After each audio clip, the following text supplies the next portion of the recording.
add in multiple text clips that appear right at the end.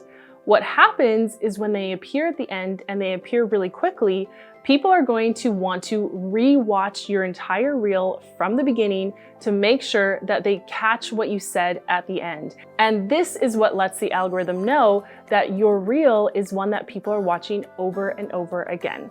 Once the algorithm picks up on this, more people are going to see your reel. Let me show you what this looks like. So here I am in a reel that I've already created, and I'm just going to hit the edit button to show you what I have so far.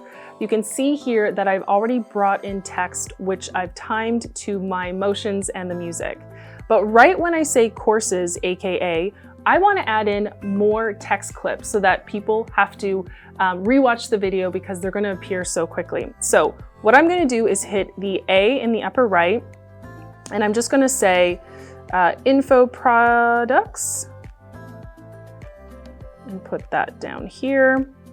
Mini courses, put that down here.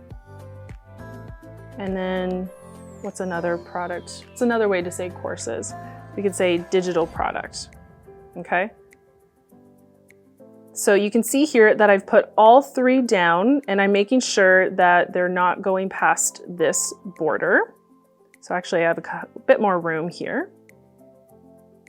Okay, so these are the text clips that I want to show really quickly at the end.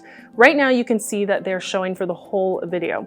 So what I'm going to do is hit one of them. Let's do info products. And I'm just going to drag this slider so that it only shows really quickly after that AKA appears. Okay, so now it's going to appear right at the end. Let's do the same thing for mini courses. So drag your slider and make sure it just appears really quickly at the end. And then lastly, let's do that for, let's change this to digital products, and then drag the slider and it's just going to appear right at the end, okay? So now when we view it, you're going to see that the text is timed to appear really quickly only at the end. There you go. So those last 2 to 3 clips of text appear so fast that your followers are going to watch your reel over and over again so that they make sure that they get that information.